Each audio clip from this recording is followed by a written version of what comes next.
नमस्कार साथियों, मैं पवन कुमार आप सभी का हार्दिक स्वागत करता हूं। साथियों, historical education and social YouTube channel पर आप सभी का स्वागत है। तो साथियों, हम यहां पर तैयारी करवाते हैं आप सभी की एनटीए यूजीसी नेट जीआरएफ की।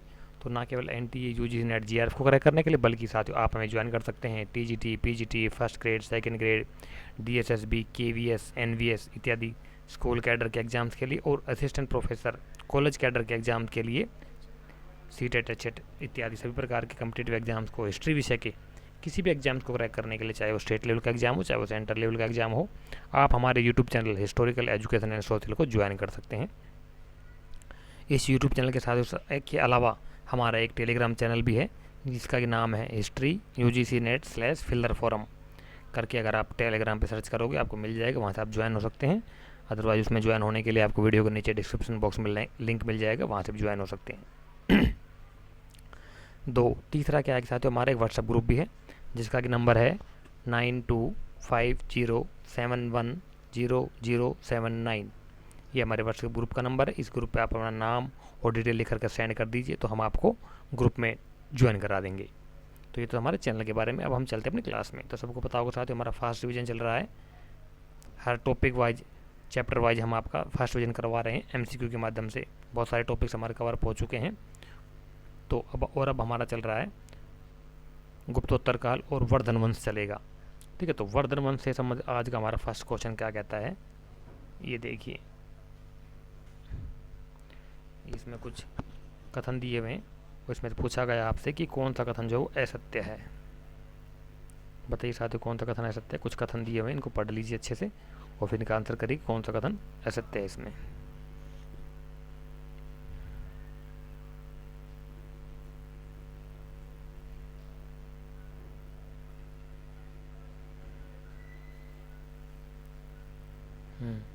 स्पष्ट रूप से दिखाई पड़ रहा होगा सभी को।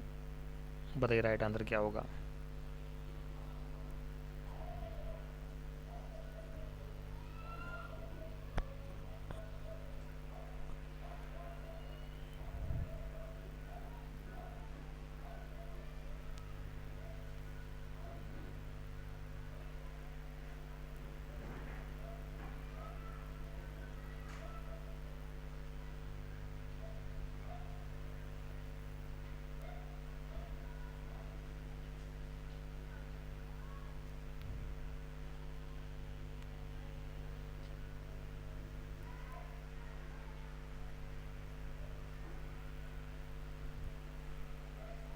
तो क्वेश्चन नंबर फर्स्ट का जो राइट आंसर हो जाएगा साथी, वो होगा आपका ऑप्शन नंबर थर्ड।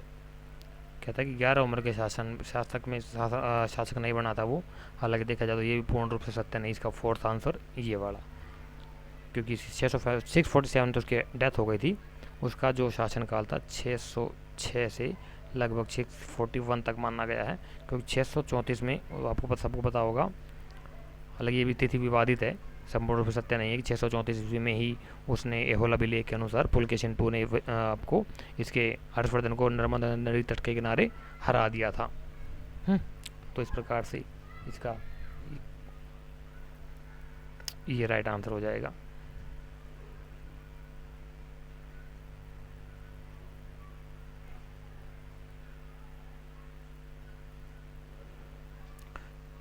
आज का सेकंड क्वेश्चन कहता है कि किस शासक ने हुणों को पराजित नहीं किया था। बताइए साथियों, किसने पराजित नहीं किया था हुणों को।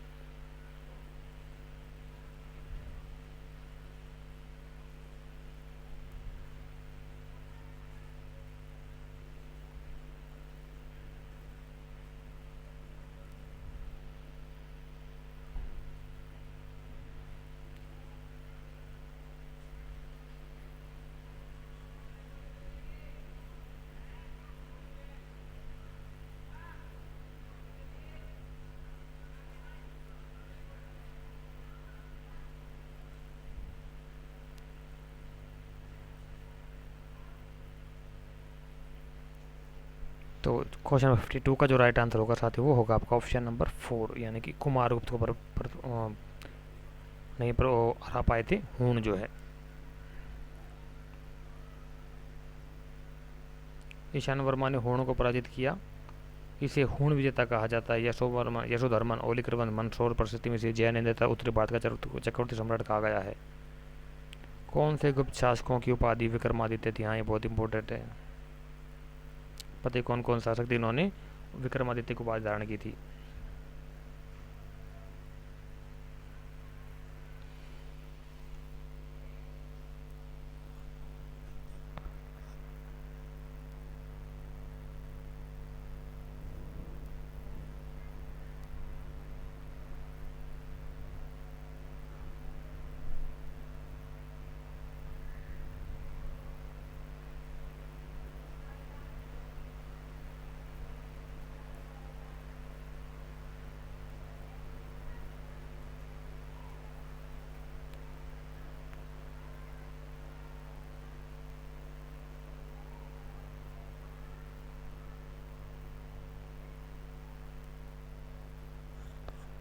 तो इस क्वेश्चन का जो राइट आंसर हो जाएगा साथियों वो होगा आपका ऑप्शन नंबर 4, यानी कि चंद्रगुप्त 2 विक्रमादित्य और स्कंदगुप्त, इस दोनों ने विक्रमादित्य को उपाधि धारण की थी।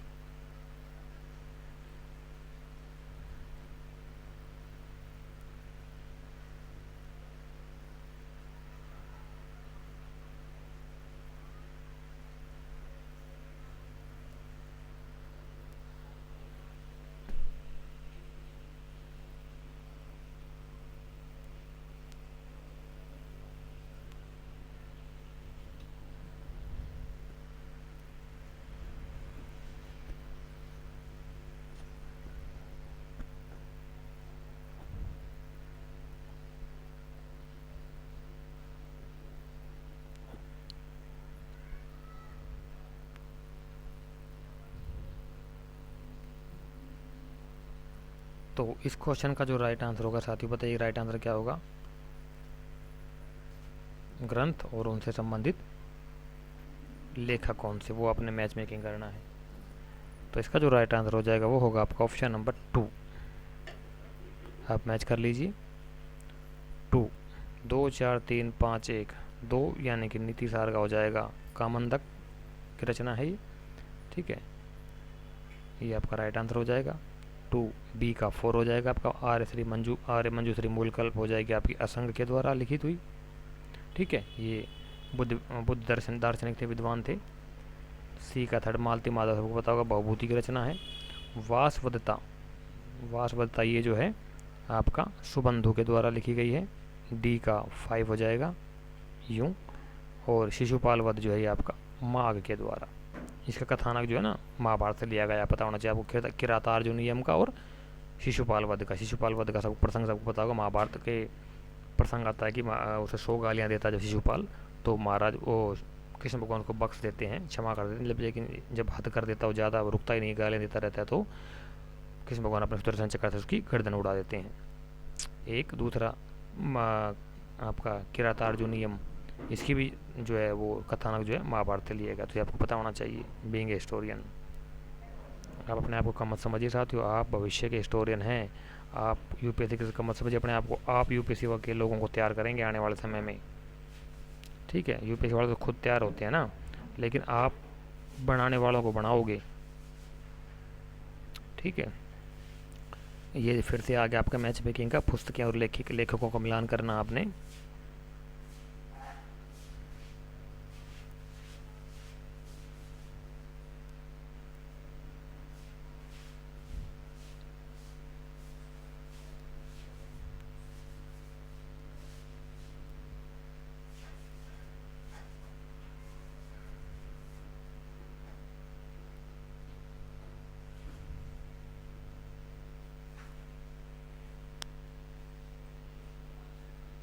देखते ऐसे क्वेश्चन को साथियों, मैंने बोला ना आपको कि आपको कम से कम 1 या 2 पॉइंट आपको श्योरिटी होनी चाहिए कि आप कौन सा है। तो देख ले, सबको पता होगा इसमें क्या कि अष्टांग हृदय जो है ये आयुर्वेद से संबंधित ग्रंथ है, और ये लिखा रचना है किसकी? महर्षि वाग्भट की, जो कि चरक के शिष्य माने गए हैं। अष्टांग हृदय और अष्टांग संग्रहम 2 बहुत बड़े ग्रंथ हैं इनके, ठीक है। तो सी का 4 इन दोनों में दे रखा है, तो ये दोनों रेस से बाहर हो गए। अब इन पे इसमें और इसमें चलेंगे।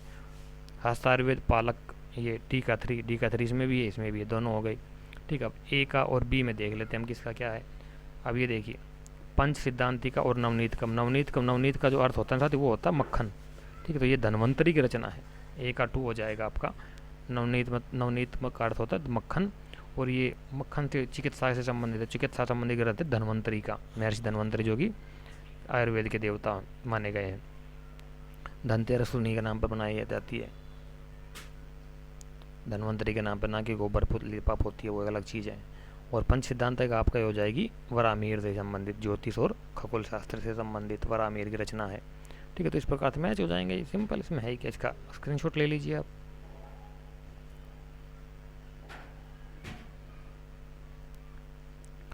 दो 1 4 3, ठीक है। कौन सा कथन गलत है बताइए साथियों।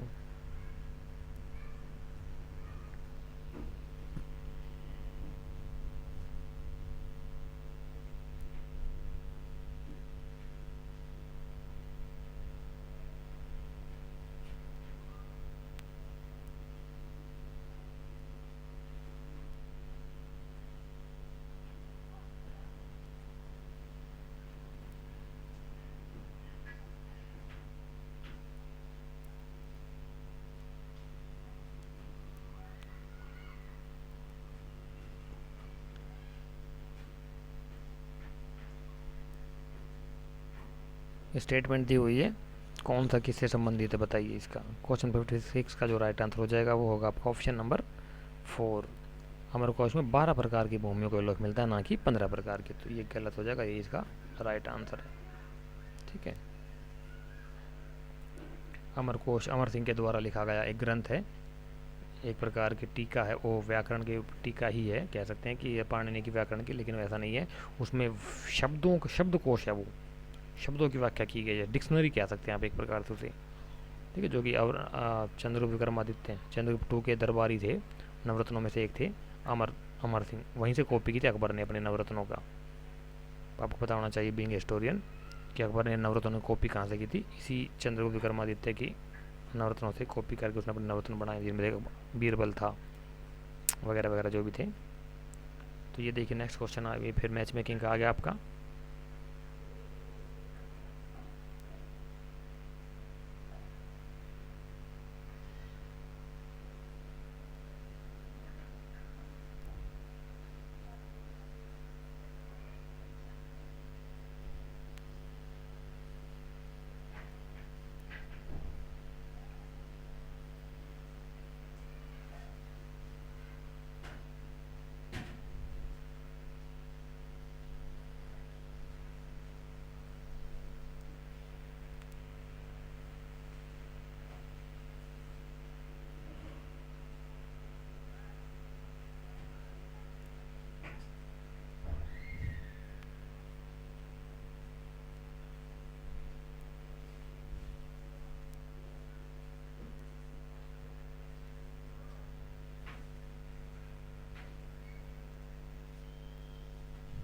तो क्वेश्चन 57 का जो राइट आंसर होगा साथ ही वो होगा आपका ऑप्शन नंबर 2। ये मैच हो जाएगा आपका 1 2 3 4 के ऑलरेडी मैच है ये। निवी धर्म हो जाएगा, दान संग्रता को सदा के लिए भूमि प्रदत्त सदा के लिए दे दी जाती थी। अक्षय निवी धर्म प्राप्त करता भूमि से प्राप्त आय का उपयोग कर सकता था, लेकिन भूमि हस्तांतरण नहीं कर सकता, मतलब भूमि को बेच नहीं सकता था। दान में मिली भूमि को यूज कर सकता था लेकिन बेच नहीं सकता था। भूमि छिद्र न्याय, बंजर भूमि को उपजाऊ बनाने पर लगान माफ कर दिया जाता था, बिल्कुल सही है। और प्रणय कर आपातकालीन करिए गुप्तकाल के कुछ कर दिए गए हैं। तो इस प्रकार से मैच हो जाएगा आपका।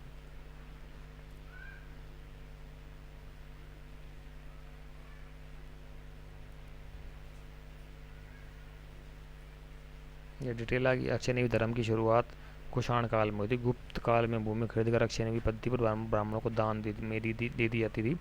भूमि क्षेत्र न्याय अन्याय आएगा, बोले ये गलत है, भूमि छिद्र न्याय आएगा। भूमि छिद्र न्याय क्या है, भूमि छिद्र और न्याय, इस प्रकार से आएगा। ये थोड़ा ठीक कर लेना इसको। कौन सा कथन सत्य है, 4 दे रखे हैं।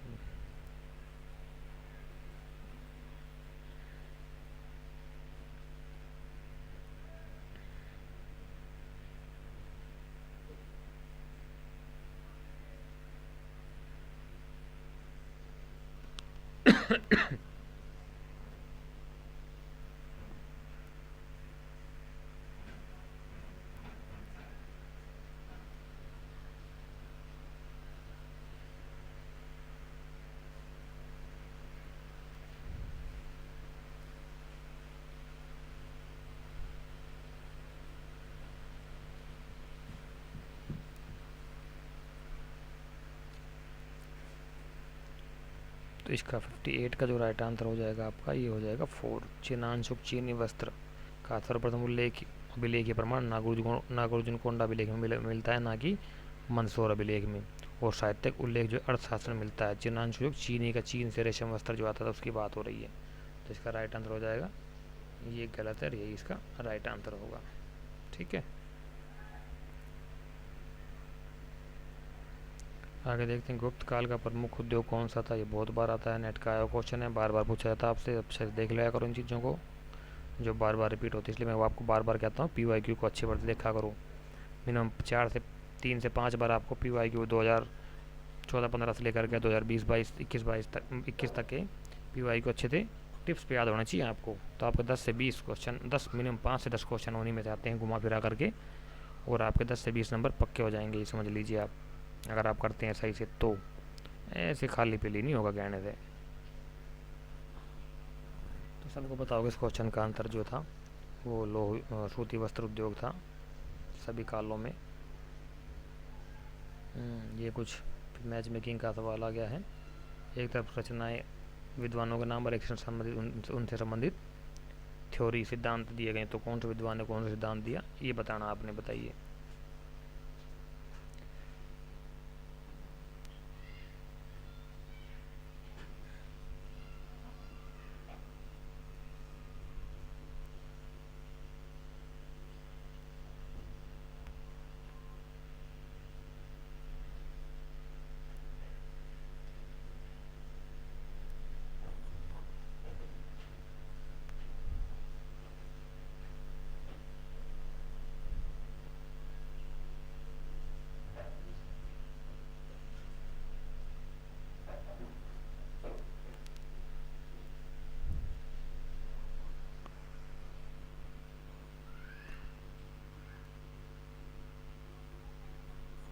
तो इसका सबको पता होगा, आप सबको पता होना चाहिए मिनिमम, ये इनमें से कई बार क्वेश्चन आ भी चुके हैं। आर्यभट्ट जो थे वो उन्होंने पृथ्वी गोल है, सूर्यग्रहण चंद्रग्रहण की वैज्ञानिक व्याख्या बताई, और पाई का मान, शुद्धतम पाई का मान में निकाला था। ठीक है ना, सबको पता होगा ये। ब्रह्मगुप्त, इन्होंने गुरुत्वाकर्षण बल का सिद्धांत दिया। अब देखिए, हम गुरुत्वाकर्षण बल का सिद्धांत हमें क्या पढ़ाया जाता है जनरल मॉडर्न इंडिया में, किसने दिया था? आइंस्टाइन ने, है ना। ये समझाया था ना, गलत है। ये देखो, ब्रह्मगुप्त ने पहले ही दे दिया था यार, सैकड़ों साल पहले। और नागार्जुन की ये बहुत फेमस था, नागार्जुन का हमेशा याद रखना। इन्होंने धातु विज्ञान और रसायन विज्ञान, या रस शास्त्र बोलते हैं, रसायन विज्ञान या रस विज्ञान बोल देते हैं, पदार्थों के रस से जूस निकाल करके, जो भी जैसे जूस निकाल करके जो औषधियों का, दवाइयों का, कोट पीस का जो रस निकाल कर जो इलाज किया था ना, उसे रसायन शास्त्र, रस विज्ञान कहते हैं। इसका प्रतिपादन किया था नागार्जुन ने। और वराहमिहिर को पता होगा आपने, जो रोमन पोलिस सिद्धांत जो है ना, ये जो थे आपके ज्योतिष सिद्धांत है, रोमन पुलिस नहीं है, पोलिस है, इसको ध्यान रखना है। रोमन पोलिस सिद्धांत का प्रतिपादन किया था होरा शास्त्र, मतलब ज्योतिष विज्ञान में पोलिस सिद्धांत ये आपके थे ना, मैंने पहले बढ़ाया आपको, देख लें। तो इसका राइट आंसर हो जाएगा ऑप्शन नंबर फर्स्ट।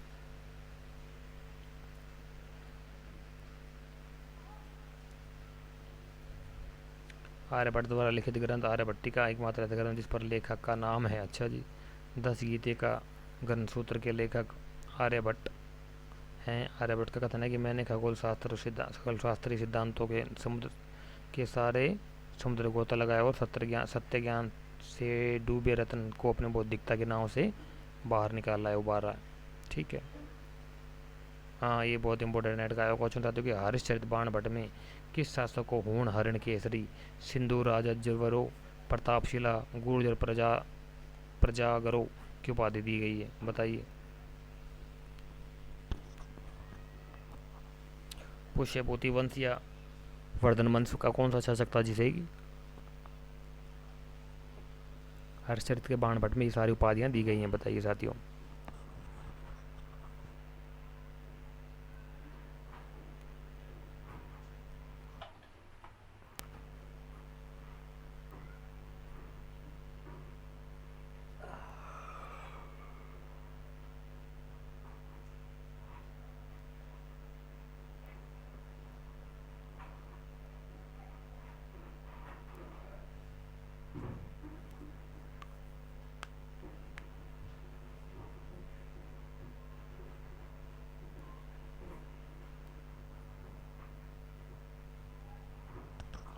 तो इस क्वेश्चन का जो ये विवादित प्रश्न हालांकि थोड़ा सा, तो इसका देख लेना। इसका जो राइट आंसर होगा प्रभाकर वर्धन कहीं का, इसका राज्यवर्धन दिया हुआ मिलेगा, इन दोनों में से एक होगा। श्योर कर लेना, फिर अपना देख लेना। कामरूप असम के राजा भास्कर वर्मा के द्वारा किस दूत को हर्षवर्धन के दरबार में संधि हेतु भेजा गया था? ये इंपॉर्टेंट फैक्ट है। असम के राजा भास्कर वर्मन के द्वारा किस दूत को हर्षवर्धन के दरबार में संधि के लिए भेजा गया था? हंसबेग कुरंजक नहीं, ये कुरंगक आएगा, इसको थोड़ा ठीक करना। ये जो है ना, इसका होगा कुरंगक, ना कि कुरंजक आएगा। दिवाकर मित्र या बंडी, बताइए राइट आंसर क्या होगा इसका?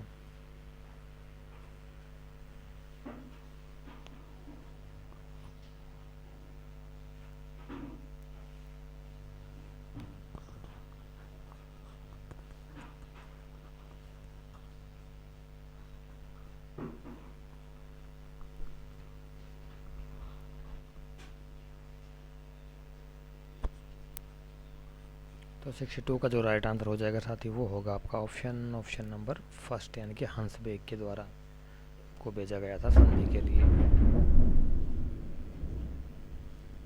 भाई साहब 3-4 दिन हो गए लगातार कंटिन्यू बारिश हो रही है, हाल बेहाल कर रखा है इसने। बिजली कटक रही है, बारिश हो रही है, दबा करके बैठे रहो घरों में चुपके हुए चुपचाप अपना। मगधराज सकल उत्तरापथनाथ होगा, ये सकल उत्तरनाथ ही भी कह सकते हैं। और शिलादित्य की शासक की उपाधि थी यहाँ, बताइए।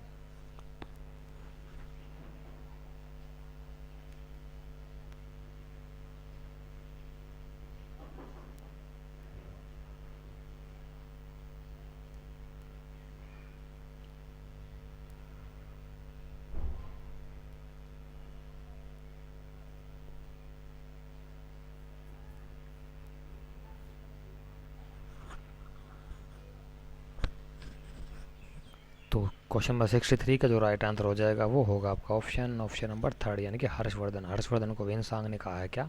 शिलादित्य। हालांकि थोड़ा सा ना, अगर डीप में जाओगे तो ये डाउटफुल हो जाता है क्या कि ये जो है ना हर्षवर्धन, इसने क्या बोलते हैं आपके वेनसांग ने कहीं भी हर्षवर्धन नाम नहीं लिखा, उसने शिलादित्य लिखा। तो शिलादित्य कोई दूसरा राजा भी हो सकता है, कुछ विद्वानों का ये आकलन है। ये आपके मैच मेकिंग आ गए।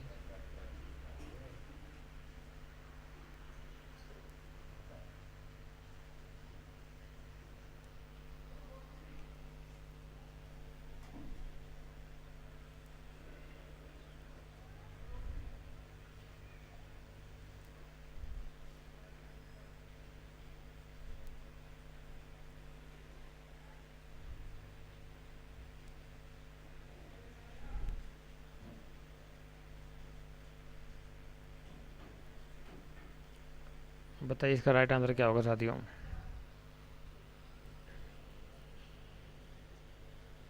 ऐसे क्वेश्चन के लिए आपको बताया ना कि कम से कम 1 या 2 पॉइंट्स का ऐसा आपके सामने आपका ऐसा होना चाहिए, 100% श्योरिटी होनी चाहिए, 100% श्योर होने चाहिए आप कि इसका आंसर यही हो सकता है। तो देखिए साथियों, इसका क्या है, किस समय याम चेटी जो बोला जाता है ना, याम चेटी ए का हो जाएगा थर्ड, यानी कि रात्रि में पहले दिन स्त्रियाँ। तो थर्ड ए इसमें भी है और इसमें भी है, तो यानी कि ये आपका ये बार होगा बी, और सेकंड बाहर हो जाता है और 4 बाहर होता है, 1 और 3 बचता है आपका। आप देखते हैं आगे, धर्षपात जो था वो हर्षवर्धन के हाथी का नाम था। सी का 4 आपका इसमें है, इन दोनों में से अब हम कंपेयर करेंगे तो फर्स्ट और थर्ड में, इसमें और इसमें कंपेयर करेंगे तो सी का 4 किस में है? ये रहा आपका, इसी में ही है। और इसमें भी ये देखा जाए तो दोनों में ही है सी का 4, ठीक है, ए का 3 और सी का 4। बी का देखते हैं अब हम, बी का लोकपाल हो जाएगा, प्रांतीय शासक था ये, बी का फर्स्ट इसी में आ जाएगा। तो ये हमारा राइट आंसर हो जाएगा, ठीक है। और राजस्थानी हो जाएगा ये भुक्ति का शासक। इस प्रकार से ये मैच मेकिंग हो जाए, इसका स्क्रीनशॉट ले लीजिए आप, क्या दिक्कत है। फर्स्ट इसका राइट आंसर हो जाएगा। ये फिर दोबारा आपकी मैच मेकिंग में आपके बहुत सारे सवाल आएंगे साथ ही, ध्यान रखना हमेशा आप मैच मेकिंग में अच्छे से पढ़ना, तभी कॉन्सेप्ट आपका क्लियर हो पाएगा, तभी आप जो है ना कर पाओगे क्लियर इन क्वेश्चंस को, अदरवाइज बहुत मुश्किल पड़ेगा आपको।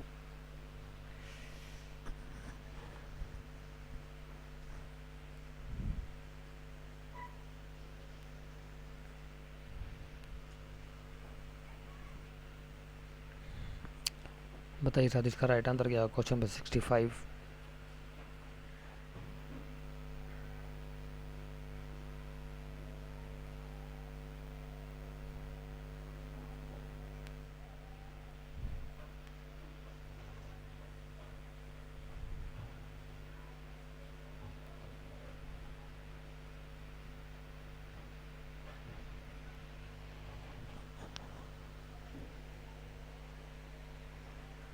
ये कुछ अधिकारियों के नाम दिए हुए हैं, है ना,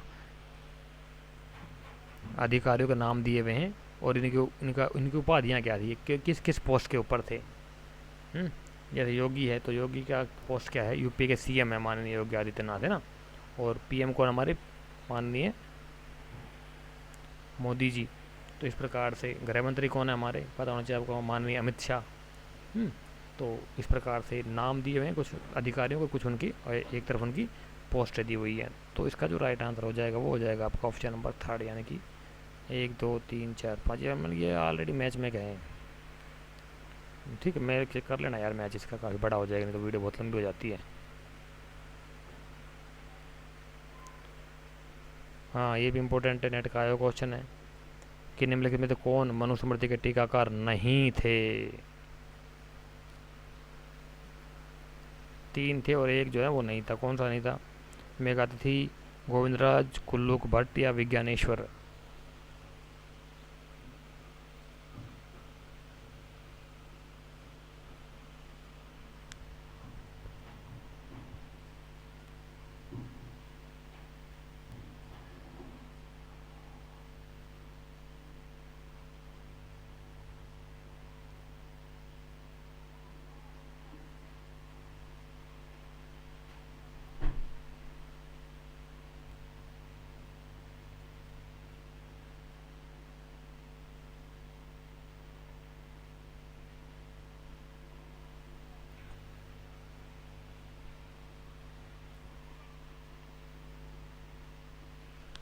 तो इसका जो राइट आंसर हो जाएगा क्वेश्चन नंबर 66 का, वो होगा आपका ऑप्शन नंबर 4, यानी कि विज्ञानेश्वर। ये इसके मेघातिथि के स्मृतिकार नहीं थे, बाकी तीनों ने मेघातिथि की मनुस्मृति के ऊपर टीकाएँ लिखी थी। किस विद्वान ने गुप्तकालीन साहित्य को पुनर्जागरण काल कहा है। हाँ बताइए साथियों, किसने कहा गुप्त काल को पुनर्जागरण काल, या हिंदू धर्म का उत्थान काल भी मानते हैं इसको।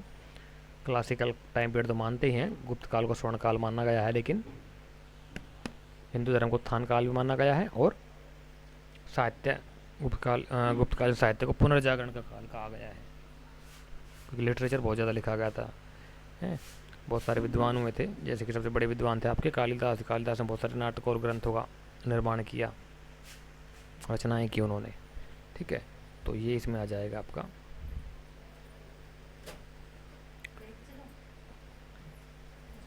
तो इसका जो राइट आंसर होगा साथी वो हो जाएगा आपका ऑप्शन नंबर फर्स्ट, यानी कि मैक्स मुल्लर ने कहा है। ये हरामखोर आदमी था, इसने कभी इंडिया नहीं आया इसने, ये लेकिन भारतीय दर्शन से बहुत ज़्यादा प्रभावित था ये इंसान। इसने कुछ समय के लिए आपके क्या बोलते हैं नौकरी भी की थी ईस्ट इंडिया कंपनी में। ये जर्मनी का, मूल रूप से जर्मनी का था। इसने अपना, हाँ कोई एक क्वेश्चन आ जाए आपके लिए क्या, कि मैक्स मुल्लर ने भारतीय दर्शन से प्रभावित होकर अपना संस्कृत नाम बदल लिया था, अपना नाम संस्कृत नाम रख लेते। तो जरा बताइए कौन सा संस्कृत नाम रखा था इसने, मैक्स मुल्लर ने अपना नाम बदल करके। खुद ही ये भारतीय दर्शन से बहुत ज़्यादा प्रभावित था, और इसने कुछ डिस्टोर्ट भी किया, हमारी हिस्ट्री को बदलाव भी काफ़ी किया इसने। तो हालांकि मैं बता चुका हूँ थ्योरी क्लास में ये सवाल आंसर इसका, तो देखते कितने लोगों को याद है, बताइए। 68 क्या था कि पंच पांडव गुफा, हाथी खाना गुफा, रंग महल गुफा, पाठशाला गुफा किससे संबंधित है, कहाँ पर है ये। अजंता गुफाओं में, बाघ की गुफाओं में, एलोरा की गुफाओं में, या फिर इन सभी में।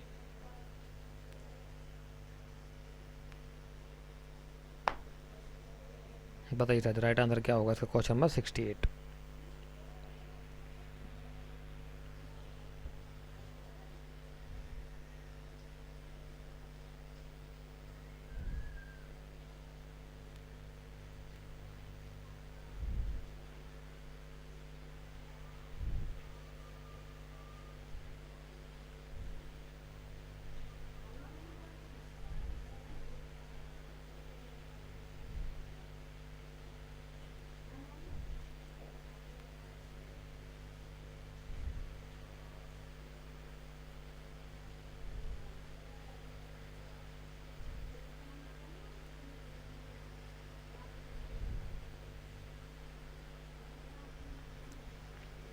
तो इसका जो राइट आंसर हो जाएगा साथी वो होगा आपका ऑप्शन नंबर 2 यानी कि बाघ की गुफा। बाघ की गुफाएं कहाँ हैं ये आपने बताना है।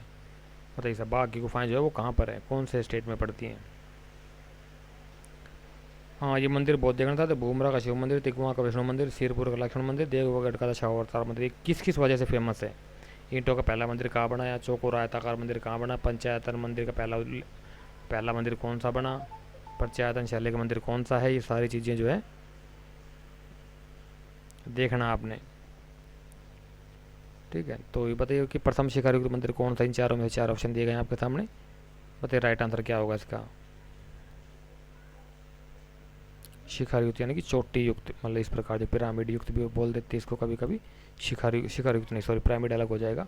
शिखर हो जाएगा आपका, ओहो रुक जाए यार, शिखर हो जाएगा आपका चोटी प्रकार का मंदिर। मान लीजिए ये हमारा एक बेस हो गया, इसके ऊपर अगर हम मंदिर बनाते तो इस प्रकार से जो होता है चोटी का आकार का, ये इसी को शिखर बोलते चोटी यानी कि, है ना।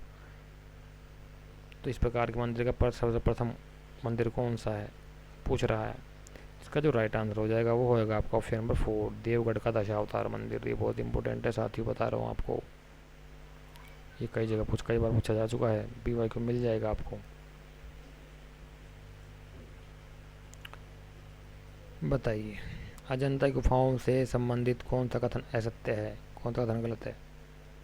हाँ बिल्कुल बिल्कुल इम्पोर्टेंट है ये भाई।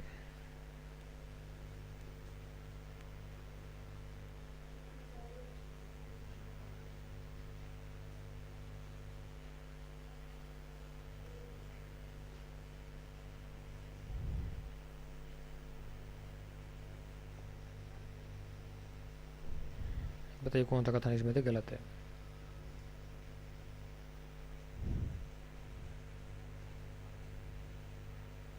तो इसका जो राइट आंसर हो जाएगा साथियों वो हो जाएगा आपका ऑप्शन नंबर 3 यानी कि गुप्त शासकों ने निर्माण नहीं करवाया था, बहुत से शासकों ने करवाया था, अलग अलग समय पर इसका निर्माण होता रहा है। कहते हैं कि अजंता गुफा संख्या 16, 17 तो 19 गुप्तकालीन, लेकिन इसका निर्माण वाकाटक वंश के शासक विंध्यसेन गुफा संख्या 16 ने करवाया था। ठीक है, तो ये गलत हो जाएगा, इसका सारियों का नहीं करवाया था, ये इसका राइट आंसर होगा आपका।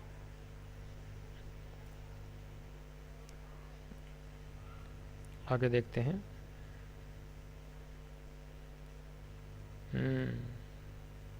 कहते कौन से गुप्त शासक ने चीनी सम्राट सांग के दरबार में दूत भेजा था, अपना अपना राजदूत कौन से गुप्त शासक ने भेजा था।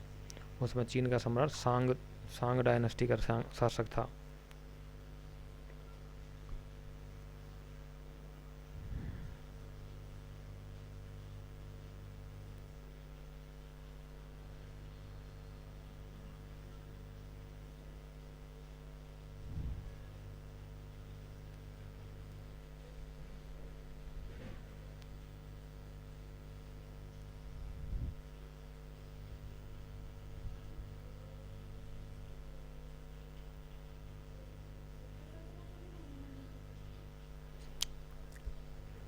कौन से गुप्त शासक ने चीनी के दरबार में चीन सम्राट के सांग के दरबार में दूध भेजा था, तो वो था आपका ऑप्शन नंबर 4, स्कंदगुप्त। स्कंदगुप्त का टाइम पीरियड देख लेना, इसी के समय हुणों का आक्रमण हुआ था। मुगल काल को स्वर्ण काल की संज्ञा किस विद्वान ने दी है। बताइए, ये आ गया वही आंसर। कौन से विद्वान ने कहा कि क्या आपका जो है गुप्त काल जो था वो स्वर्ण काल था, गोल्डन टाइम पीरियड था। कौन से स्कॉलर ने माना इसको, कौन से इतिहासकार ने बताया, बताइए।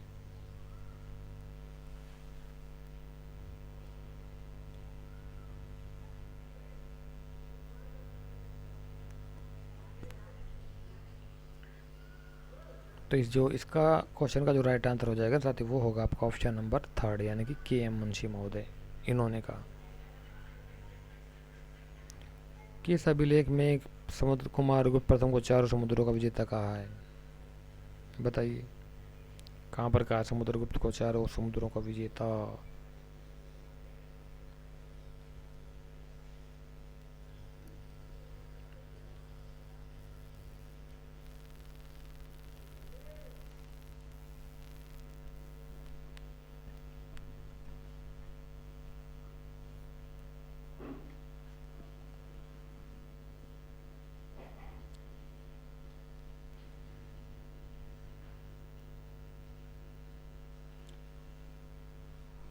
तो इसका जो राइट आंसर हो जाएगा वो हो जाएगा आपका ऑप्शन नंबर फर्स्ट, यानी कि विलसद अभिलेख। बिलसद या विलसड, बिलसद एक ही बात है, थोड़ा ध्यान रखना चीज़ का।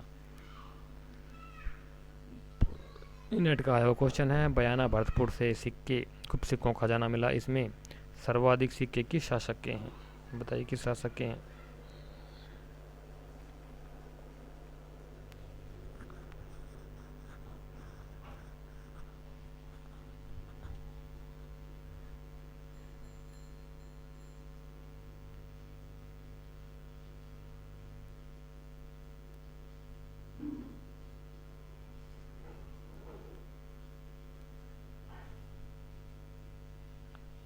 तो इसका जो राइट आंसर हो जाएगा साथी वो हो जाएगा आपका ऑप्शन नंबर फर्स्ट, यानी कि चंद्रगुप्त विक्रमादित्य।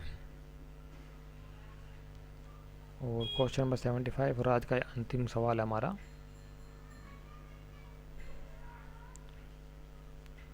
क्या कहता है कि चीनी यात्री इत सिंह ने उल्लेख किया है कि चीनी यात्रियों को ठहरने के लिए गुप्त शासक ने मृग सिखावन से यानी कि सारनाथ के निकट एक मंदिर बनाया था, वह जिसका नाम वह चेली केतो बताता, वह शासक कौन था? हाँ, इत सिंह ने चेली केतु या चेली केतो के नाम से किस गुप्त शासक का उल्लेख किया है? बताइए।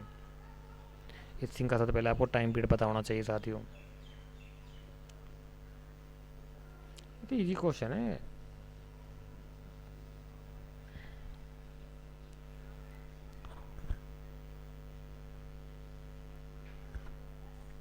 हलवा क्वेश्चन आ गया, बिल्कुल कामनी को पता होगा, एकदम हलवा क्वेश्चन। कभी खोआ क्वेश्चन आता, कभी हलवा क्वेश्चन बोलती है वो। ट्रेंडिंग वर्ड चल रहा है आजकल ये ग्रुप में हमारे। जो नए स्टूडेंट जुड़ते हैं हमारे साथ उनको कहना चाहूँगा साथियों कि अपना वो भी जुड़ सकते हैं हमारे साथ में। हमारे टेलीग्राम चैनल है एक, history UGC net /filler forum पे आप जाकर जुड़ सकते हैं, वहाँ हमारी डिस्कशन चलती रहती है। और एक हमारा व्हाट्सअप ग्रुप भी है जिसका कि नंबर है 925071100079। एक हमारा ये भी, इस पे नंबर पे भी आप अपने डिटेल, अपना नाम लिख करके, अपनी डिटेल लिख करके मैसेज SMS कर दीजिए, व्हाट्सअप कर सकते हैं, तो हम आपको अपने व्हाट्सअप ग्रुप में इसके माध्यम से ज्वाइन करा देंगे। ठीक है, तो ये कुछ चीज़ें हैं जिनको कि हम कंटिन्यू लेके चलते हैं। एक और दूसरा क्या है साथियों, 3-4 चीज़ चलती है साथियों हमारे यहाँ पे। क्या चलती हैं 4 चीज़ें, कौन कौन सी? एक तो हमारा वीडियो क्लास चलती है, यूट्यूब के माध्यम से वीडियो क्लास पे हम कवर अप कराते हैं, आपका स्टडी कराते हैं कंटिन्यू। डेली 1 बजे हमारी लाइव क्लास चलती है दिन दोपहर में। एक दूसरा क्या होता है कि हमारा टेलीग्राम चैनल, जिसको मैंने बताया आपको, history UGC net /filler forum करके, उसको ज्वाइन कर सकते हैं आप। वीडियो के नीचे डिस्क्रिप्शन बॉक्स में जाइए, आपको वहाँ से उसका लिंक मिल जाएगा। थर्ड क्या होता है हमारा कि एक हमारा व्हाट्सअप ग्रुप है जिसका नंबर अभी मैंने बताया, दोबारा रिपीट कर देता हूँ, 9250710079। इस पर आप मैसेज करके अपना नाम और नंबर डिटेल कर सकते हैं, डिटेल लिख करके मैसेज कर दीजिए, हम आपको व्हाट्सएप ग्रुप में ज्वाइन करा देंगे। और एक हमारा हर सैटरडे शाम 4 बजे हमारी लाइव डिस्कशन गूगल मीट होती है, जिसमें कि हम लाइव डिस्कशन करते हैं सभी स्टूडेंट्स के साथ में। वो हमारा एक डाउट क्लियरिंग सेशन होता है जिसमें कि हम सभी स्टूडेंट्स के डाउट्स को सॉल्व करवाने का प्रयास करते हैं। ठीक है, तो वो भी ज्वाइन कर सकते हैं आप। उसका लिंक हम टेलीग्राम पे भेज देते हैं और व्हाट्सएप ग्रुप में भेज देते हैं। उसको ज्वाइन करने के लिए पुराने स्टूडेंट सभी को पता है, नए स्टूडेंट जिनको नहीं पता उनको बता देता हूँ कि अपना प्ले स्टोर पर जा करके गूगल मीट ऐप डाउनलोड कर लीजिए और वेट करिए शाम 4 बजे का। नेट शाम 4 बजे आपको टेलीग्राम चैनल पे और व्हाट्सएप ग्रुप पे उसका लिंक मिल जाएगा, वहाँ से आप ज्वाइन हो सकते हैं। और आपका किसी प्रकार का कोई डाउट हो तो डाउट पूछ सकते हैं आप, कोई दिक्कत नहीं है। लास्ट टाइम में भी हमारी मीट बहुत अच्छी हुई थी, सभी स्टूडेंट्स को डाउट हमने क्लियर करने का प्रयास किया था। डिस्कशन होनी चाहिए, ग्रुप डिस्कशन बहुत अच्छी ज़रूरी चीज़ है साथियों, में से याद रखना आप, कुछ ना कुछ नया सीखने को मिलता है आदमी को। ठीक है, तो क्वेश्चन नंबर 75 का जो राइट आंसर हो जाएगा साथियों वो होगा हमारा ऑप्शन नंबर 4, नरसिंहगुप्त बालादित्य। ये राइट आंसर है इसका। फर्स्ट श्रीगुप्त नहीं है, गलत है, क्योंकि इत सिंह का जो टाइम पीरियड है ना वो था 672 और 72 के आसपास आया था इत सिंह। एक मिनट फायान वेनसांग, हाँ यही होना चाहिए मेरे हिसाब से तो, लेकिन होना ये श्रीगुप्त दे रखा है, तो श्रीगुप्त का तो टाइम पीरियड था आपका 240 से 280 AD। चलो ठीक है, तो ये हमारे कुछ क्वेश्चन को मैंने सॉल्व किया साथियों। अगली वीडियो में हम नए चैप्टर के साथ फिर दोबारा मुलाकात होगी आप सभी के साथ, आप सभी से। तब तक के लिए आप अपनी स्टडी में लगे कंटिन्यू लगे रहिए। 10 अक्टूबर को आपका एग्ज़ाम है। 10 अक्टूबर से पहले मैं सोच रहा हूँ एक गूगल मीट या 2 गूगल मीट, जितना जैसे भी टाइम मिले, सैटरडे जितने भी आएंगे हम 1 या 2 गूगल मीट ज़रूर करेंगे। उसके बाद फिर हम आपका वाइंड अप करा देंगे, कंप्लीट कोर्स करा देंगे। और उसके बाद फिर हम थोड़ा टाइम लेंगे, थोड़ा गैप लेंगे। तब तक अपनी स्टूडियो में लगे रहिए। Thank you so much class attend करने के लिए। जय हिंद और जय भारत।